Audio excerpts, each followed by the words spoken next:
Salut, ici Joël de Randolph. Aujourd'hui, je vous explique le jeu Question de jugement. Un jeu qu'on a fait en collaboration avec KO TV pour bien sûr exprimer qu'est-ce qui se passe dans l'émission. Vous allez pouvoir jouer à la maison. Alors, comment ça marche?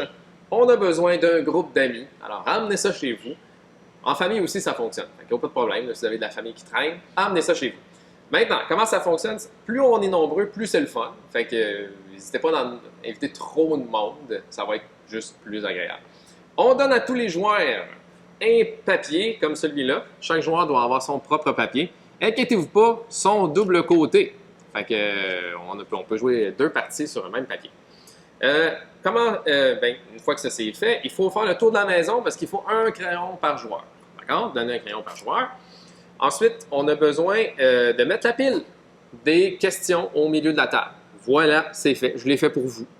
Mais je ne serai pas là chez vous. Fait que je ne pourrai pas le refaire chez vous. Il va falloir que vous le fassiez. L'autre chose qu'il faut faire, c'est désigner un premier maître de cérémonie. Le maître de cérémonie, c'est lui qui va faire des choix pendant la manche. Vous allez voir tantôt. C'est lui qui est le plus susceptible, au sens propre, qui le devient. Fait que là, on s'ostine un peu à savoir autour de la table, c'est-tu Paul, c'est-tu Judith, et là, puis là, tout le monde est bien de raccord que ce soit Judith qui l'est. Bon, ben bravo Judith, t'es la première maître de cérémonie. Qu'est-ce qu'il faut qu'elle fasse? Il faut qu'elle désigne deux invités pour la première manche. Pourquoi qu'on sait que c'est deux invités? C'est parce que c'est justement rappelé sur le bloc ici. Ça, c'est les twists. Et à chaque manche, on a une nouvelle twist qui va s'enclencher. Mais la première twist, c'est deux invités. Elle prend aussi deux cartes. Et les cartes, c'est les questions qu'on va se poser pendant le jeu. Alors, et là, elle a un choix. Okay? Est-ce qu'elle va choisir l'affirmation ou la question qui est le plus susceptible d'avoir un tatouage gênant qui date de l'adolescence? Intéressant. Ou encore la question qui est le plus susceptible de toujours pleurer à la fin de la guerre des tucs?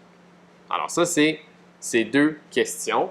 Et pendant qu'elle réfléchit à ça, elle peut décider aussi qui sera les deux invités de la manche. Fait que là, elle aime bien la guerre des tucs. Fait qu'elle dit, OK, on y va avec la guerre des tucs. Et ça va être Paul et Jean qui seront les invités. Parfait. On part là-dessus.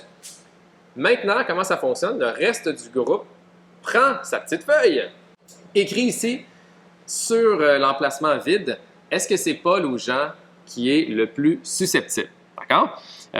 Et ça va nous créer un sondage automatiquement. OK?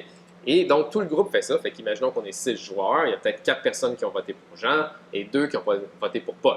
D'accord? Parce que c'est toujours entre ces deux-là parce qu'on est sur une ronde à deux invités.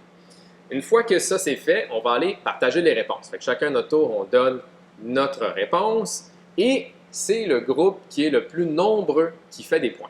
Okay? Parce que c'est comme dans l'émission, c'est-à-dire si j'ai misé sur la personne qui a eu le plus de votes, je fais des points. Et dans le jeu, ben, les points sont indiqués sur la feuille simplement. Alors si vous êtes dans le groupe le plus nombreux en ronde numéro 1, vous faites 2 points. Et si vous êtes dans le groupe le plus nombreux à la ronde numéro 7, vous faites 6 points. Alors, vous voyez, ça fait comme un espèce de crescendo. Alors, plus les manches avancent, plus on a des points potentiels à faire.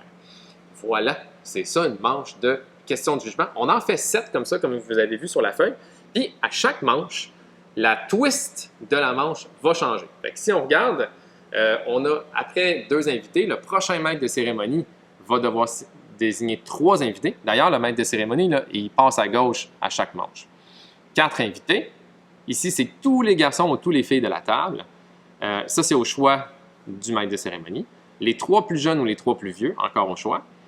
Le duo inséparable. Alors, le maître de cérémonie va devoir désigner autour de la table qui, selon lui, c'est 2 personnes qui s'entendent bien. Ça peut être un vieux couple, ça peut être des vieux amis, ça peut être 2 personnes qui ont l'air de bien s'entendre, mais que c'est la première fois qu'ils se voient de toute leur vie.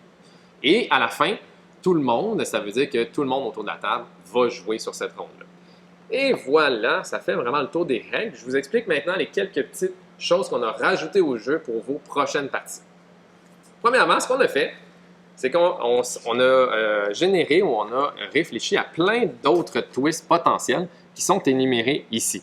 Fait que là, à un moment donné, si vous êtes tanné de jouer toujours avec les mêmes twists qui sont sur la feuille, vous pourriez décider que maintenant, une des twists du jeu, c'est que c'est tout le monde avec des lunettes qui sont désignés, ou c'est tout le monde avec les cheveux bruns, ou c'est tout le monde qui ont un permis de conduire, ou les derniers qui sont allés en voyage. Fait que vous réfléchissez ici, vous regardez une des options, puis vous la prenez simplement.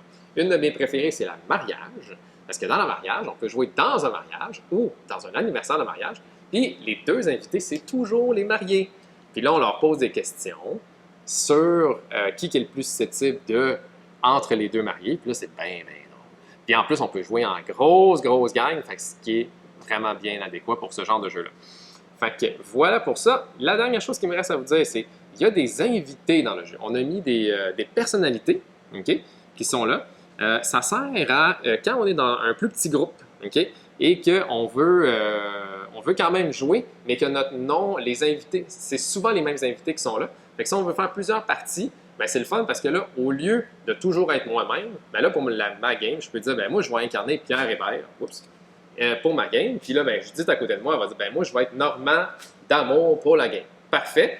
Puis là, si on reprend encore notre fameuse question sur la guerre des tucs, ben là, ça serait de savoir qui est le plus susceptible de pleurer à la fin de la guerre des tucs entre Pierre Hébert, par exemple, et Normand d'amour. Pas évident, parce que Pierre Hébert, il a l'air sensible. Mais en dedans de Normand, je le connais bien, il est assez sensible aussi. Fait que ça se pourrait. Fait que là, je vais voter mon affaire. Puis on s'en parle tantôt. C'est tout. C'est tout pour moi. Amusez-vous. C'est bien le fun. C'est juste assez croustillant pour inviter grand-maman. OK, bye!